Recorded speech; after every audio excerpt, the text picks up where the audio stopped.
Good morning everyone. तो हम लोग की जो लास्ट क्लास का जो डिस्कशन था हम लोग का वो वेक्टर के बेसिक्स का था, ठीक। जिसमें हम लोग देखे थे कि वेक्टर होते क्या हैं, दो वेक्टर्स का एडिशन कैसे हम लोग करते हैं, दो वेक्टर को सब्ट्रैक्ट कैसे करते हैं, उसके लिए हम लोगों ने ट्रायंगल लॉ, पैरेललोग्राम लॉ, तो ये सब हम लोग डिस्कशन लास्ट की 2 क्लासेस में कर चुके हैं। तो उसके बाद हम लोगों ने देखा था मैग्नीट्यूड ऑफ रिजल्टेंट कैसे निकालते हैं। आज हम लोग क्या करने वाले हैं कि कॉम्प्लेक्स नंबर को डायरेक्टली रिलेट करेंगे वेक्टर्स से, ठीक है। तो चूंकि हम लोग जानते हैं जैसे कोई एक कॉम्प्लेक्स नंबर है, एक वेक्टर है, तो वेक्टर के पास क्या होगा, उसका एक मैग्नीट्यूड होगा और उसकी एक डायरेक्शन होगी। उसी प्रकार से कॉम्प्लेक्स नंबर के पास क्या होगा, उसका मॉड्यूलस होगा और उसका आर्ग्यूमेंट होगा। तो दोनों चीज़ें रिलेटेबल है, एक ही जैसे हैं। जो उसका मैग्नीट्यूड का काम है वही इसके मॉड्यूलस का काम है, जो उसके डायरेक्शन का काम है वही इसके आर्ग्यूमेंट का काम, जो इसका आर्ग्यूमेंट है उसकी डायरेक्शन बताएगा, ठीक है। तो दोनों चीज़ें एकदम रिलेटेबल हैं। तो इसलिए हम लोग जैसे कुछ कुछ क्वेश्चंस को सॉल्व करने के लिए कुछ कुछ क्वेश्चन इसी पर ही बनेंगे कि आप वेक्टर के कॉन्सेप्ट को यूज़ करिए और आसानी से आप कॉम्प्लेक्स नंबर का क्वेश्चन सॉल्व कर पाएंगे, ठीक है। तो ये डिस्कशन हम लोग आज की क्लास में करने वाले हैं। तो हम लोग का जो कोई भी कॉम्प्लेक्स नंबर होता है जेड, वो एक एक्स प्लस आयोटा वाई के फॉर्म का होता है, ठीक है। एक्स यानी रियल एक्सिस में चली गई डिस्टेंस होगी, वाई यानी इमेजरी एक्सिस में चली गई डिस्टेंस होगी। तो इसको आप वेक्टर से कैसे रिलेट करेंगे ये हम लोग को यहाँ पे देखना, ठीक है। ये अपना क्या है, ओरिजिन। अब एक्स प्लस आयोटा वाई जो है इसको आप कहाँ डिनोट करेंगे, इस जगह पर कहीं आएगा, ठीक है। मान लीजिए पी पॉइंट है एक्स कॉमा वाई, ठीक है। अब एक्स कॉमा वाई ये पॉइंट है, तो जो आप ये ओ पी वेक्टर को जो बोलते हैं यही हमारा होता है कॉम्प्लेक्स नंबर जेड, ठीक है। जो ये ओ पी वेक्टर है यही हमारा क्या है, जेड है। तो हम लोग को क्या करना है, इस लेक्चर में हम लोग क्या करना चाहते हैं, डायरेक्टली वेक्टर का रिलेशन देखना चाहते हैं कॉम्प्लेक्स नंबर से। जैसे जैसे वेक्टर की प्रॉपर्टीज़ होती हैं, वेक्टर्स पे जैसे जैसे हम लोग एप्लीकेशन कुछ ना कुछ करते हैं, उसी प्रकार से कॉम्प्लेक्स नंबर के साथ भी हम लोग करना चाहते हैं, ठीक है। तो ओ पी वेक्टर जो है यही हमारा क्या है, जेड है। वेक्टर को हम लोग डायरेक्टली कॉम्प्लेक्स नंबर से रिलेट करना चाहते हैं, यही जेड हमारा क्या, एक्स प्लस आयोटा वाई, ठीक है। तो हम लोग कुछ कुछ पॉइंट्स में, जैसे जो ये टॉपिक है हम लोग का कॉम्प्लेक्स नंबर का जो रिप्रेजेंटेशन वेक्टर से है, वो हम लोग कुछ कुछ पॉइंट्स में यहाँ पे देखने वाले हैं। जैसे पहला पॉइंट हम यहाँ पे देखते हैं, उसके बाद ऐसे 4-5 या लगभग 6 या 7 पॉइंट होंगे जिस पे हम लोग इस टॉपिक को कंप्लीट करेंगे। अभी 6 और 7 पॉइंट बहुत इंपॉर्टेंट पॉइंट होंगे, ठीक है। तो डिस्कशन हम लोग पहला वाला पॉइंट आपको समझ में आया ना कि कोई भी पॉइंट है कॉम्प्लेक्स प्लेन में तो वह कॉम्प्लेक्स नंबर को डिनोट करेगा। अगर कॉम्प्लेक्स नंबर को डिनोट करेगा तो मान लीजिए फर्स्ट क्वाड्रेंट में यहाँ पे, तो जो ये ओ पी वेक्टर है यही जेड है हमारा, तो डायरेक्टली वेक्टर से रिलेट कर रहे हैं हम लोग कॉम्प्लेक्स नंबर को। तो ठीक, जो वेक्टर की जो जो प्रॉपर्टीज़ होती हैं, वेक्टर पे हम लोग जो जो एप्लीकेशन लगा सकते हैं, वेक्टर को आप कहीं भी मूव करा सकते हैं, कोई चेंज नहीं होगा। तो बिल्कुल जितना भी चीज़ हम लोग पिछली 2 क्लास में देख चुके हैं, आप पिछला 2 लेक्चर देखे रहेंगे तभी आपको समझ में आएगा। तो पिछला 2 लेक्चर जितना भी डिस्कशन हम लोग वेक्टर का लेके किए हैं वो सब डायरेक्टली यहाँ पे अप्लाई हो जाएगा, ठीक है। तो ये चीज़ आपको समझ में आएगी नहीं। तो जो ओ पी वेक्टर है यही हमारा जेड है, यानी X plus iota Y, clear.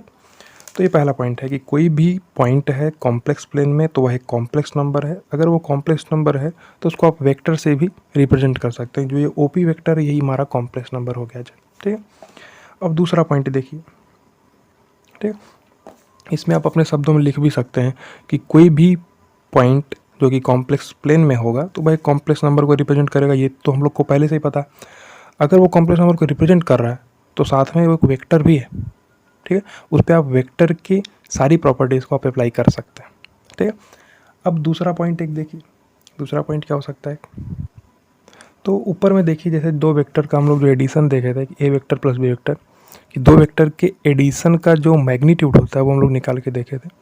तो डिट्टो सेम टू सेम यही चीज़, जो एडिशन का मैग्नीट्यूड है और जो सब्ट्रैक्शन का जो मैग्नीट्यूड है वो हम लोग डायरेक्टली कॉम्प्लेक्स नंबर पे भी अप्लाई कर सकते हैं। मान लीजिए आपके पास एक Z1 कॉम्प्लेक्स नंबर है प्लस आप Z2 करना चाहते हैं, इसका आप मैग्नीट्यूड निकालना चाहते हैं, तो बिल्कुल जैसे यहाँ पे हुआ है एज इट इज़ यहाँ पे भी होगा, कोई भी डिफरेंस दोनों में नहीं है, ठीक है। तो जो हम लोग लास्ट क्लास में डिस्कशन कर चुके हैं ना, इसी वजह से इतना डिटेल में यहाँ पे डिस्कशन किया गया था कि डायरेक्टली हम उसको कॉम्प्लेक्स नंबर से रिलेट कर सकें। तो आप Z1 प्लस Z2 का जो मैग्नीट्यूड होगा या Z1 प्लस Z2 का जो मॉड्यूलस होगा वो क्या होगा, सिंपल सा यही फार्मूला है। आप ए वेक्टर की जगह पे आप Z1 का मॉड्यूलस रख दीजिए, बी वेक्टर की इस जगह पे आप Z2 का मॉडुलस रख दीजिए, डायरेक्टली आप फार्मूला पुट कर दीजिए, तो बिल्कुल इससे रिलेट यहाँ पे हो जाएगा। क्या लिख सकते हैं आप इसको, Z1 के मॉडुलस का स्क्वायर प्लस Z2 के मॉडुलस का स्क्वायर प्लस 2 Z1 का मॉडुलस Z2 का मॉडुलस कॉस ऑफ थीटा। यहाँ पे थीटा क्या होगा, Z1 एंड Z2 के बीच का एंगल। ठीक है, अब Z1 और Z2 के बीच का एंगल है, मतलब आप Z1 होगा यह एक वेक्टर को रिप्रेजेंट करेगा, Z2 भी एक वेक्टर को रिप्रेजेंट करेगा। अब इन्हीं दोनों वेक्टर के बीच का जो एंगल है वही थीटा है। ठीक है, तो आप थीटा फॉर्मूले में पुट करेंगे, आपको आंसर मिल जाएगा। ठीक है, और बिल्कुल इसी जैसे आप Z1 माइनस Z2 का भी जो मॉडुलस है वो आप निकाल सकते हैं। ठीक है, जो ए वेक्टर माइनस बी वेक्टर है वही Z1 माइनस Z2 का, बिल्कुल दोनों को रिलेट आप कर सकते हैं। माइनस का 2 Z1 का मॉडुलस Z2 का मॉडुलस कॉस ऑफ थीटा। ठीक है, इतना पॉइंट आपको क्लियर हुआ। एक बार फिर से हम रिपीट कर देते हैं कि जो कॉम्प्लेक्स नंबर है वही वेक्टर है, जो वेक्टर है वही कॉम्प्लेक्स नंबर, दोनों एक ही चीज़ है। जब आप कॉम्प्लेक्स नंबर पढ़ रहे हैं तो इसमें आप कॉम्प्लेक्स नंबर को डायरेक्टली वेक्टर से रिलेट करके अपनी प्रॉब्लम को सॉल्व कर सकते हैं। ठीक है, अब बार बार एक्स प्लस आयोटा वाई रखना, इसका अल्टरनेट तरीका हम लोग क्या खोजे थे कि उसका पोलर फॉर्म लिख लो। ठीक है, पोलर फॉर्म क्या था, आर ई की power iota R cos of theta plus iota sine theta. फिर हम लोग यूलर्स फार्मूला भी निकाले, तो ये सब क्या था, अल्टरनेट, उसका हम लोग एक अल्टरेशन देख रहे थे कि जिससे हम लोग क्वेश्चन नहीं सॉल्व कर पा रहे हैं, तो उसके लिए एक आसान तरीका खोजा गया था। वैसे यूलर्स फार्मूला, पोलर फार्मूला, ये सब तरीके थे।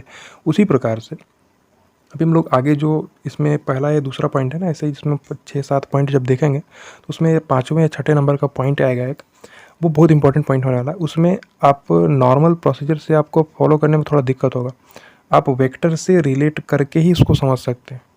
वेक्टर से आप रिलेट करेंगे तो आपको बहुत आसानी से समझ में आएगा। ठीक है, इसलिए वेक्टर का डिस्कशन इंपॉर्टेंट हो जाता है कि ये अपने आप में एक यूनिक सा टॉपिक है इस चैप्टर के लिए ना। डायरेक्टली वेक्टर को आप अच्छे से समझे रहेंगे तो डायरेक्टली आप कॉम्प्लेक्स नंबर से उसको रिलेट कर लेंगे। ठीक है, इसलिए हम लोग 2 क्लास पिछले ले चुके हैं जिसमें हम लोग केवल वेक्टर का ही डिस्कशन किए थे, वेक्टर के बेसिक से लेकर के उसकी कुछ प्रॉपर्टीज, उसका एडिशन, सब्ट्रैक्शन, ये सब चीज़ हम लोग देख चुके हैं। तो उसी को हम लोग कैरी कर रहे हैं कॉम्प्लेक्स नंबर से रिलेट करते हुए। तो दोनों पॉइंट आपको समझ में आया ना। ऐसे ही तीसरा पॉइंट हम लोग एक और देखते हैं। देखिए तीसरा पॉइंट एक, आपको याद हो, हम आपको पीछे ले चल के दिखाते हैं। ये चीज़ को देखिए आप, वेक्टर का एडिशन हम लोग कैसे कराए थे, ट्रायंगल लॉ से। जैसे यहाँ पे आप करा रहे हैं एडिशन, सेम टू सेम आप कॉम्प्लेक्स नंबर का भी करा सकते हैं। मान लीजिए जो ए वेक्टर है, वो ए वेक्टर जो है, ए वेक्टर ये मान लीजिए आपका Z1 कॉम्प्लेक्स नंबर है। ठीक है, और उसी प्रकार से जो ये ए बी है, इसको आप मान लीजिए Z2 कॉम्प्लेक्स नंबर है। तो जो ये ओ बी वेक्टर आएगा ये हमारा Z1 प्लस Z2 हो जाएगा। सिंपल, दोनों एक ही चीज़ें हैं। ठीक है, डायरेक्टली आप उन दोनों को रिलेट कर सकते हैं। फिर हम लोगों ने पैरेललोग्राम लॉ देखा था, इसमें भी वही चीज़ था। एक्चुअल में जो बी वेक्टर है वही बी वेक्टर यहाँ पे रख उठा है ना। आप इस किसी भी वेक्टर को आप कहीं भी मूव कर सकते हैं विदाउट उसका डायरेक्शन चेंज किया और उसका मैग्नीट्यूड। आपको उसका मैग्नीट्यूड नहीं चेंज करना, आप उसको कहीं भी मूव करा सकते हैं। ठीक है, उसके बाद हम लोग सब्ट्रैक्शन ऑफ वेक्टर। देखिए यहाँ पे सब्ट्रैक्शन थोड़ा सा इंपॉर्टेंट हो जाता है कॉम्प्लेक्स नंबर के नज़रिए से, क्योंकि देखिए आप अगर ए वेक्टर माइनस बी वेक्टर की बात करते हैं, इस चीज़ को हम आपको दिखाते हैं यहाँ पे, ध्यान से देखिए। ये देखिए ए वेक्टर माइनस बी वेक्टर, जो इसका वेक्टोरियल रिप्रेजेंटेशन है, इसका जो रिप्रेजेंटेशन है एक XYZ प्लेन में, किस प्रकार से, ध्यान से समझिए। ए वेक्टर है, ये बी वेक्टर है, तो A vector plus B vector just इसके बीच में से जाएगा। ठीक है, अब A vector minus B vector को हम लोग कैसे रिप्रेजेंट करते हैं, जस्ट बी वेक्टर को अपोजिट करिए और ए वेक्टर और माइनस बी वेक्टर को जोड़ दीजिए तो ये वेक्टर हमको मिलता है। अब हम लोग ये डिस्कशन कर चुके हैं कि जो ये एक्स वेक्टर है ये भी A vector minus B vector ही है। इसका हम लोग डिस्कशन किए हुए हैं कि B vector plus X vector is equals to A vector, यानी कि एक्स वेक्टर क्या है, A vector minus B vector. तो इस वेक्टर को आप ध्यान से देखिए कि ये इंपॉर्टेंट वेक्टर है, इसको आप ध्यान से देखिए। ये क्यों इंपॉर्टेंट है, इसलिए है कि आप ए वेक्टर देख रहे हैं, यानी ये पॉइंट है ये ए, अब बी वेक्टर बोल रहे हैं, मान लीजिए पॉइंट है बी, तो ये जो बी ए वेक्टर है यही हमारा एक्स वेक्टर है, एक्स वेक्टर ही हमारा क्या है, वेक्टर माइनस बी वेक्टर है। अब इस चीज़ को आप ध्यान से समझिए। इसको समझना इसलिए है क्योंकि ये हमको डायरेक्टली बता रहा है कि ये दोनों पॉइंट के बीच का डिस्टेंस वाला वेक्टर है। नहीं समझ में आया? तो अगर आप ये वेक्टर निकाल लेते हैं और उसका मैग्नीट्यूड लिख देते हैं तो आपको क्या मिल जाएगा, ये ए बी लेंथ मिल जाएगी आपको। इतना पॉइंट क्लियर है? इसलिए सब्ट्रैक्शन थोड़ा सा इंपॉर्टेंट हो जाता है। अभी कॉम्प्लेक्स नंबर हम लोग देखेंगे कि आपको दो कॉम्प्लेक्स नंबर के बीच का अगर आपको डिस्टेंस निकालना है तो आप Z1 माइनस Z2 ही करते हैं। Z1 माइनस Z2 करके उसका आप मॉडुलस निकाल लीजिए तो आपको Z1 और Z2 के बीच की डिस्टेंस मिल जाएगी। तो बिल्कुल वेक्टर से ही रिलेटेड है वो। यहाँ पे आप ए वेक्टर माइनस वेक्टर लिखें तो अगर आप एक्स वेक्टर का मॉडुलस निकालेंगे या एक्स वेक्टर का आप मैग्नीट्यूड निकालेंगे तो आपको क्या मिलेगा, ये ए बी लेंथ मिल जाएगी। और ये ए बी लेंथ ही क्या है, ए वेक्टर और बी वेक्टर के बीच की डिस्टेंस है। ये पॉइंट है ए, ये पॉइंट है बी, इन दोनों के बीच की जो डिस्टेंस है वही हमारा क्या है, वेक्टर माइनस बी वेक्टर का मैग्नीट्यूड। ठीक है, तो वही चीज़ हम लोग यहाँ पे देखने वाले हैं, ध्यान से समझिएगा। तो ध्यान से देखिए इस चीज़ को, जैसे वहाँ पे एक ए वेक्टर था उसी प्रकार से यहाँ पे ओपी वेक्टर है। और ओपी वेक्टर हमारा क्या है, ये जेड है। ओपी वेक्टर हमारा Z1 है, ओपी वेक्टर हमारा Z1 है। और जो ओ क्यू वेक्टर है वही हमारा क्या है, Z2 है। तो बिल्कुल उसी के जैसा है, वहाँ पे ओपी वेक्टर क्या था, एक ए वेक्टर था, और जो ओ क्यू वेक्टर था वो बी वेक्टर था। देखिए ये सिचुएशन था, वो ए वेक्टर था और O B vector B vector था। अब जो हम इस वेक्टर को लिख रहे थे उसी चीज़ को हम लोग यहाँ पे लिखने का कोशिश करते हैं, ध्यान से समझिएगा। इस वेक्टर को आप ध्यान से देखिए एक बार, क्या लिख सकते हैं आप इसके लिए, O Q vector plus Q P vector, ये किसके बराबर आएगा, ओ पी वेक्टर के। सिंपल सी बात है। ये तो यही तो हमारा ट्रायंगल लॉ और पैरेललोग्राम जो हम लोग देख चुके हैं। ट्रायंगल लॉ क्या कहता था, अगर आप किसी एक ट्रायंगल की दो साइड को आप किन्हीं दो वेक्टर को आप एक ट्रायंगल की दो साइड के रूप में रिप्रेजेंट करेंगे तो उनका जो एडिशन होता है वो तीसरी साइड को रिप्रेजेंट करता है। ये तो यही तो ट्रायंगल लॉ था।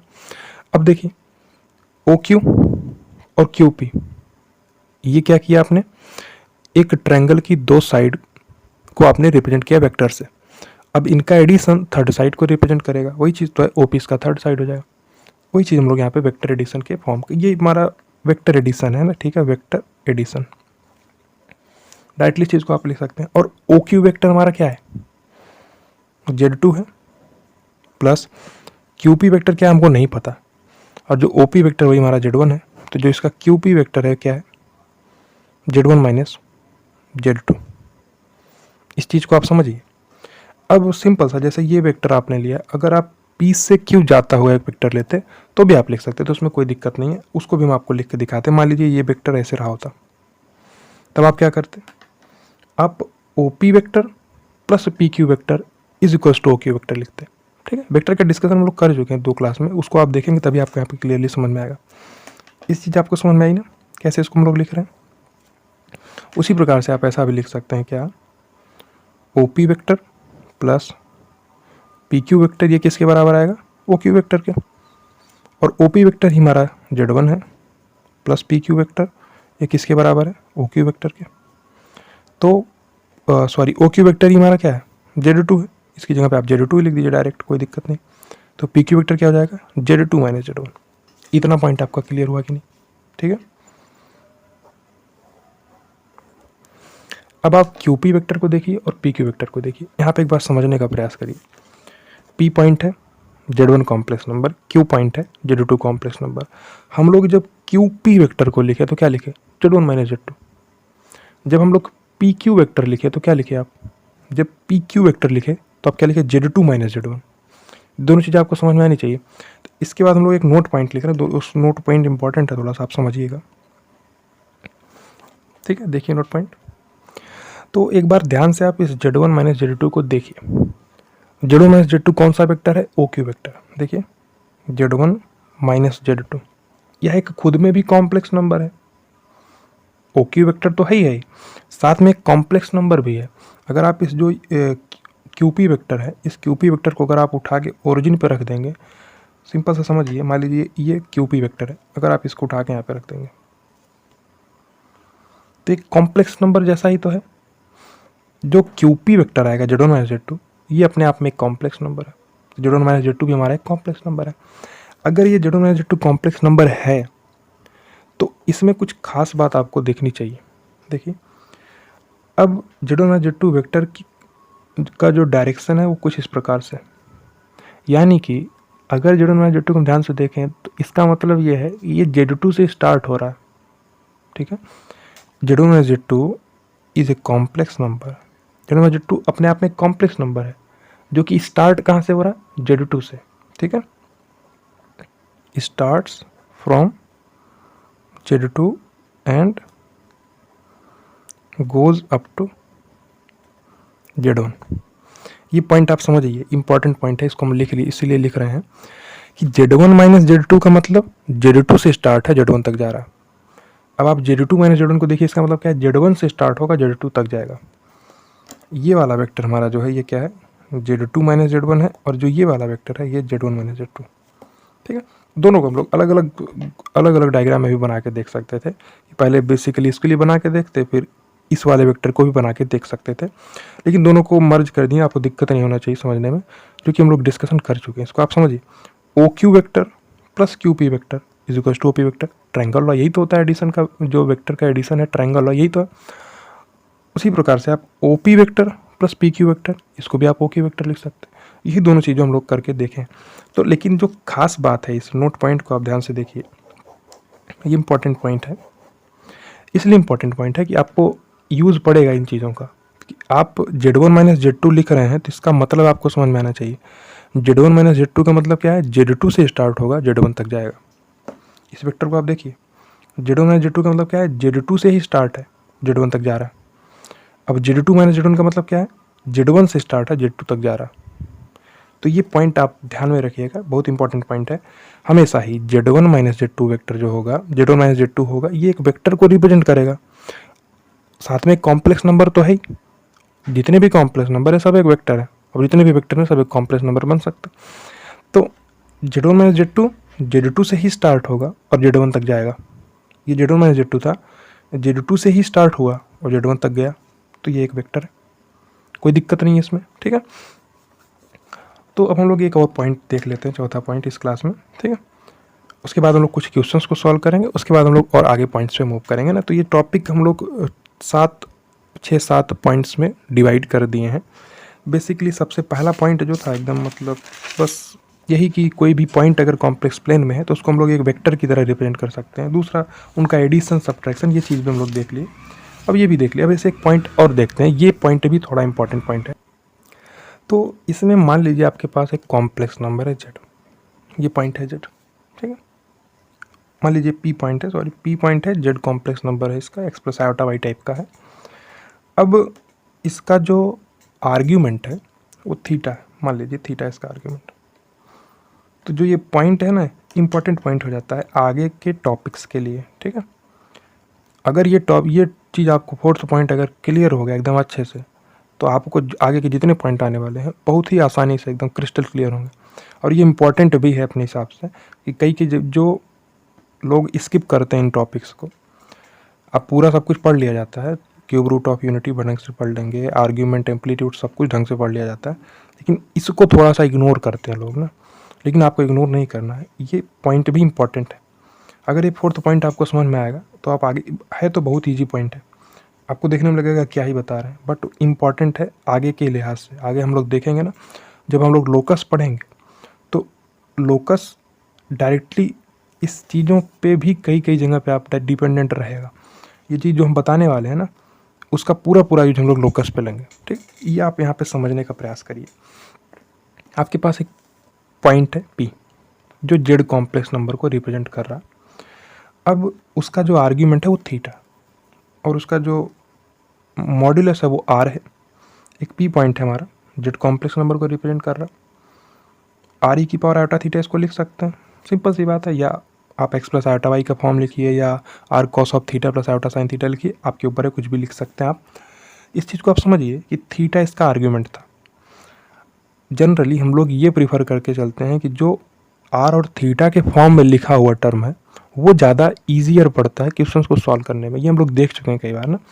एक्स प्लस आयोटा वाई का अपना महत्व है समझने के लिए, और R और थीटा का जो महत्व है वो भी कम नहीं है, बहुत ज़्यादा, उनसे भी ज़्यादा कई जगह पे यूज हो जाता है।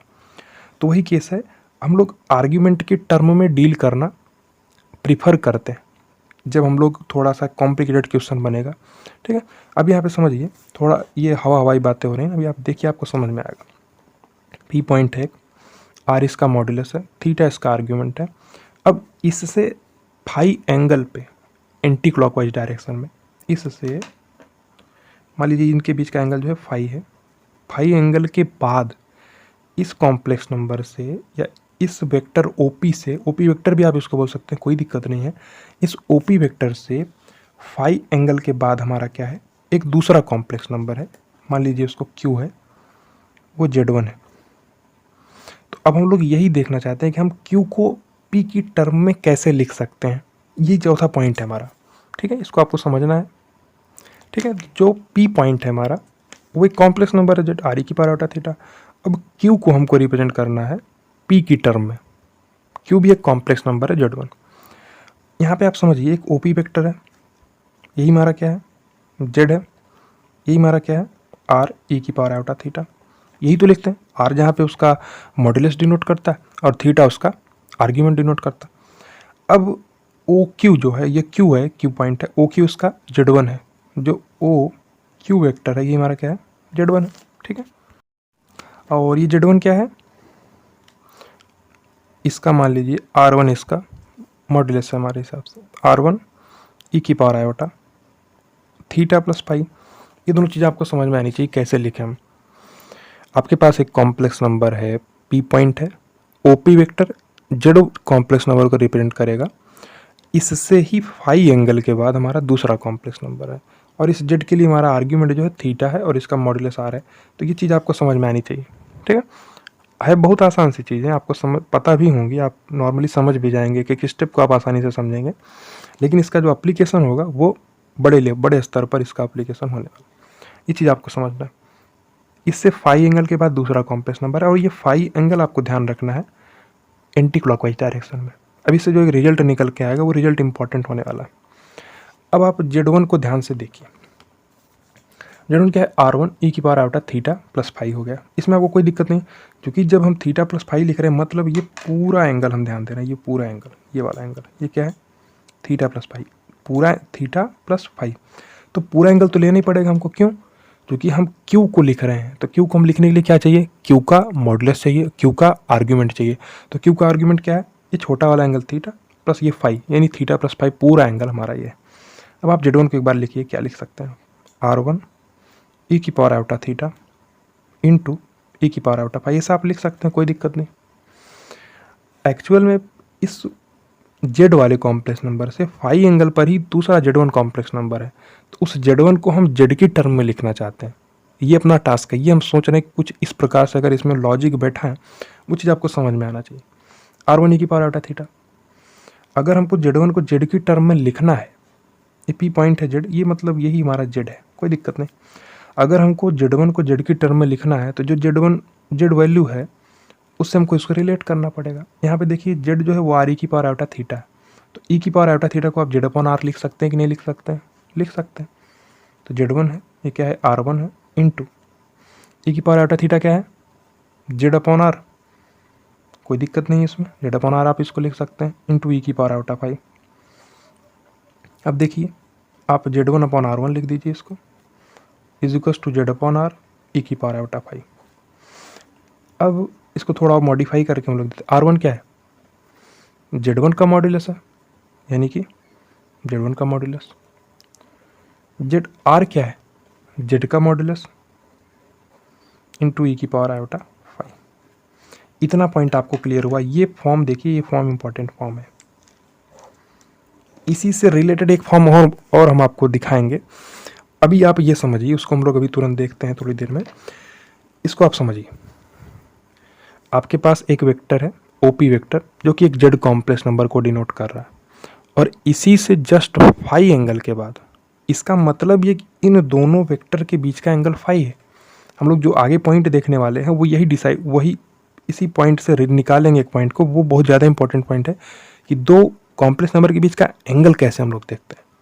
ठीक है, तो उसको हम लोग देखने वाले। अभी आप यहाँ पे समझिए कि एक वेक्टर है ओपी जो कि एक जेड कॉम्प्लेक्स नंबर को रिप्रेजेंट कर रहा है, तो इससे फाई एंगल के बाद, phi angle anti clockwise direction में, देखिए ओपी वेक्टर है, इससे हम एंटी क्लॉकवाइज चल रहे हैं। तो अगर एक जेड कॉम्प्लेक्स नंबर से एंटी क्लॉकवाइज फाई एंगल चलने पे हम Z1 कॉम्प्लेक्स नंबर को देख रहे हैं, तो उस Z1 कॉम्प्लेक्स नंबर को कैसे रिप्रेजेंट करेंगे जेड की टर्म में, बल्कि जेड का जो, जबकि जेड का जो मॉड्यूलस है वो आर है और Z1 का जो मॉड्यूलस है वो R1 है। तो कुछ इस प्रकार से रिप्रेजेंट कर रहे हैं, जो R1 है वही हमारा मॉड Z1 है, जो R है वही हमारा मॉड Z है। तो इतना पॉइंट आपको समझ में आना चाहिए, यहाँ तक कोई दिक्कत नहीं है। इसको देखिए, ये थोड़ा इंटरेस्टिंग फॉर्म भी है कि आपको एक कॉम्प्लेक्स नंबर Z1 जेड की टर्म में लिखना है, तो Z1 अपॉन Z1 का modulus is equal to Z upon Z का modulus into e⁵ interesting term है कि नहीं है, इसमें कोई दिक्कत है आपको? नहीं होना चाहिए, बहुत सिंपल सी बात है। तो इतना पॉइंट आपको क्लियर है कि नहीं? सिंपल सा, आपको Z1 को Z की टर्म में लिखना है, तो आप Z1 अपॉन Z1 का conjugate is equal to Z upon Z का कॉन्जुगेट e⁵ आपको ध्यान में रखना है कि इस ओपी वेक्टर यानी जेड से फाई एंगल एंटी क्लॉकवाइज चल रहे हैं। अगर हम क्लॉकवाइज चल रहे होते तब हम ये चीज़ नहीं लिखते, ठीक है? इसमें आपको कोई दिक्कत है? ये चीज़ आपको समझ में आनी चाहिए। तो इसमें आप लोगों को कोई दिक्कत नहीं होना चाहिए, सिंपल सा फंडा है, सिंपल सा ऐसा लिख सकते हैं हम लोग। अब आगे देखिए, अब इस जो Z और Z1 इन दो कॉम्प्लेक्स नंबर के बीच का एंगल फाई है। अब हमको इसको रिप्रेजेंट करना है, हम लोग कैसे रिप्रेजेंट कर सकते हैं, ध्यान से समझिए। एक बार इस फॉर्म को ध्यान से देखिए, आप क्या लिख सकते हैं, Z1 अपॉन Z1 का मॉडुलस। अगर आप इस Z को इस साइड में लेके जाएंगे तो आपको क्या मिलेगा, Z1 upon Z is equals to Z1 का इसको Z1 के मॉडुलस को इधर लेके आ जाइए, Z का मॉडुलस e⁵ ये फॉर्म आप देखिए, थोड़ा इंटरेस्टिंग फॉर्म है ये। इधर साइड में क्या है, Z1 अपॉन Z, और जो RHS साइड में क्या है, Z1 अपॉन Z का मॉडुलस। हम लोग जानते हैं ना, Z1 अपॉन Z2 पूरे का मॉडुलस Z1 का मॉडुलस अपॉन Z2 का मॉडुलस, ऐसा होता है। हम लोग ये प्रॉपर्टी से जानते हैं कॉम्प्लेक्स नंबर के, इंटू e⁵ है। अब इस फॉर्म को आप ध्यान से देखिए, कितना इंटरेस्टिंग सा फॉर्म है। ये एक कॉम्प्लेक्स नंबर है, ये उसका मॉडुलस है, और साथ में e⁵ लगा हुआ है। इसका मतलब क्या है, जो फाई है वो हमारा आर्ग्यूमेंट है Z1 अपॉन Z का। ये चीज़ आपको समझ में आनी चाहिए। आर्ग्यूमेंट है Z1 अपॉन Z का, इसमें कोई दिक्कत आपको नहीं लगना चाहिए। इतना पॉइंट आपको समझ में आया। Z1 अपॉन Z एक कॉम्प्लेक्स नंबर है, और Z1 अपॉन Z का जो मॉडुलस है वो ये वैल्यू है, और साथ में e⁵ लगा। इसका मतलब फाई क्या है, आर्ग्यूमेंट है हमारे Z1 अपॉन Z का। इतना क्लियर है आपको? ठीक है। तो अब आप एक चीज़ यहाँ पे समझ सकते हैं कि जो आर्ग्यूमेंट है Z1 अपॉन Z का, ये क्या है, फाई। ये पॉइंट इंपॉर्टेंट है आपके लिए। इसका मतलब ही है कि Z1 और Z के बीच का एंगल फाई है। जहाँ पे Z एक वेक्टर हमको पता है, इससे फाई एंगल के बाद हम दूसरा Z को, जो दूसरा एक Z1 कॉम्प्लेक्स नंबर है, उसको हम देखना चाहते हैं, तो इनके बीच का जो एंगल है फाई है। हम लोग इस प्रकार से लिख सकते हैं कि आप Z1 अपॉन Z का आर्ग्यूमेंट निकाल दीजिए, आपको फाई मिल जाएगा। यही फाई क्या इनके बीच का एंगल है। इसका मतलब क्या है, Z1 एंड Z के बीच का जो एंगल है वही क्या है, फाई है। यही हमारा argument of Z1 upon Z है। इतना पॉइंट आपको समझ में आना चाहिए। इसका मतलब ही यही है कि Z1 एंड Z के बीच का एंगल जो है वो हमारा क्या है, argument of Z1 upon Z है। तो आप इसको ऐसे भी लिख सकते हैं, argument of Z1 minus argument of Z। तो आर्ग्यूमेंट ऑफ Z1 क्या है, theta plus phi, minus argument of Z क्या है, थीटा। तो theta plus phi minus theta, phi वही चीज़ तो लिखा हुआ। लेकिन ये फॉर्म जो है अपने आप में एक इम्पॉर्टेंट फॉर्म है। ठीक है। तो इससे आप एक कंक्लूड कर सकते हैं कि अगर मान लीजिए आपके पास Z1 अपॉन Z2 है, तो अगर आप Z1 अपॉन Z2 का आर्ग्यूमेंट निकाल लेंगे, इसका मतलब क्या हो गया कि आप Z1 और Z2 के बीच का एंगल निकालना चाहते हैं। इस पर्टिकुलर एग्जाम्पल में, इस पर्टिकुलर थिंग में जो हम लोग समझे हैं, इसमें क्या समझें कि Z से फाई एंगल एंटी क्लॉकवाइज में क्यों पॉइंट है। एंटी क्लॉकवाइज स्पेसिफाइड है कि इस कॉम्प्लेक्स नंबर से फाई एंगल हम लोग उधर जा रहे हैं। तब जाके हम लोग Z1 को Z की टर्म में लिखे, उसके बाद हम लोग ये चीज़ को देखें कि Z1 अपॉन Z का जो आर्ग्यूमेंट है वही इनके बीच का एंगल है। आप इन जनरल बोल सकते हैं कि अगर आप आर्ग्यूमेंट Z1 अपॉन Z2 लिख रहे हैं तो Z1 Z2 के बाद में आए या उसके पहले आ जाए वो मैटर नहीं करता। अगर आप एक मॉडुलस इसका लगा देते हैं तो इनके बीच का एंगल हम लोग लिख सकते हैं। यहाँ पे एक नोट पॉइंट करके लिखिए, देखिए ध्यान से इसको हम जो लिख रहे हैं आप समझने का प्रयास करिए। Argument of Z1 upon Z2 का मॉडुलस ये क्या बताएगा,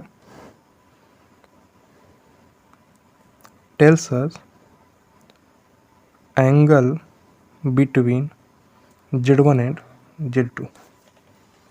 ये पॉइंट आपको क्लियरली समझ में आना चाहिए। जस्ट ऊपर वाले पॉइंट को देखिए, इसका मतलब है कि Z1 एंड Z के बीच का जो एंगल है वही फाई है। ये स्पेसिफाइड था कि Z1 Z के बाद में आ रहा था, Z के फाई एंगल एंटी क्लॉकवाइज के बाद। आपके पास Z है, इससे आप फाई एंगल चल गए, घूम गए आप एंटी क्लॉकवाइज डायरेक्शन में, तब जाके आपको Z1 मिला। तो Z1 upon Z argument of Z1 upon Z phi के बराबर है। तो अगर हम लोग इन जनरल लिख रहे हैं कि Z1 अपॉन Z2 लिख दीजिए, इसका मतलब क्या है, Z1 एंड Z2 के बीच का एंगल है।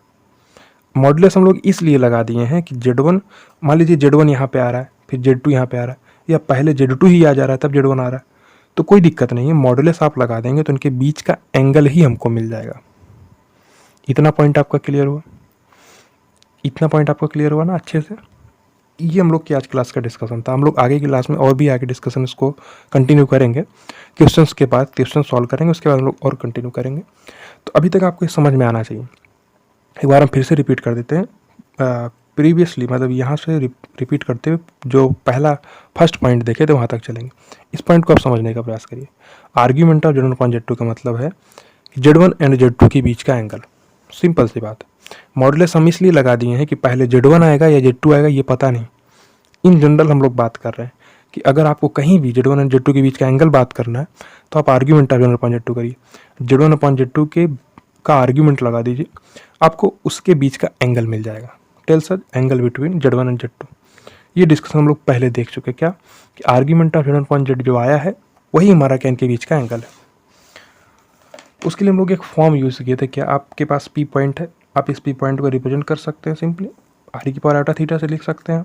और जो Q पॉइंट है उसको आप आर की power iota theta plus phi लिखना पड़ेगा, क्योंकि जो Q पॉइंट है इस Z1 कॉम्प्लेक्स नंबर के लिए उसका जो आर्ग्यूमेंट है वो थीटा प्लस फाई है। जस्ट हम Z1 को Z की टर्म में लिख दिए इस प्रकार से। इतना पॉइंट आपका क्लियर हो, ठीक है। उसके पहले हम थर्ड पॉइंट देख चुके थे। थर्ड पॉइंट भी इंपॉर्टेंट है कि Z1 माइनस Z2 जो होगा ये Z2 से स्टार्ट होगा, Z1 तक खत्म होगा। क्लियर। जैसे A vector minus B vector है, वो B वेक्टर से स्टार्ट होता है और A वेक्टर पे खत्म होता है। देखिए इस जगह पे आपको लिखा, ये A vector minus B vector, ये X वेक्टर है। तो A vector minus B vector क्या है, B वेक्टर से स्टार्ट है, यानी इस पॉइंट B, इस B पॉइंट के पोजीशन वेक्टर से स्टार्ट है, A पॉइंट के पोजीशन वेक्टर तक जा रहा है। क्लियर। तो वही सिचुएशन है। इतना पॉइंट क्लियर हुआ, आपको थर्ड पॉइंट भी क्लियर होना चाहिए। सेकंड पॉइंट, ये तो डायरेक्टली हम लोग लास्ट क्लास में देख ही चुके हैं कि जो इसके रिजल्टेंट का मैग्नीट्यूड होता है वो हम लोग कैसे निकालते हैं। वही चीज़ हम लोग यहाँ पे भी यूज़ कर लिए। डायरेक्टली जो वेक्टर A और B के लिए था वही Z1 और Z2 कॉम्प्लेक्स नंबर के लिए भी एप्लीकेबल होगा। ठीक है, पहला पॉइंट तो सिंपल सा है, वो भी अच्छा पॉइंट है। तो ठीक है, इस क्लास को हम लोग यहीं पेंट करते हैं। नेक्स्ट क्लास में हम लोग क्वेश्चंस को सॉल्व करेंगे। क्वेश्चंस को सॉल्व करने के बाद अपने जो इसके 4 पॉइंट हो गए ना, इसके बाद हम लोग 5th 6th पॉइंट पे भी मूव करेंगे। इतना पॉइंट आपको क्लियरली अच्छे समझ में आना चाहिए। बिल्कुल एक बार ध्यान से इस लेक्चर को देखिएगा, आपको पूरा समझ में आ जाएगा। ठीक है, बहुत ही आसान से पॉइंट्स हैं सब। Thank you so much.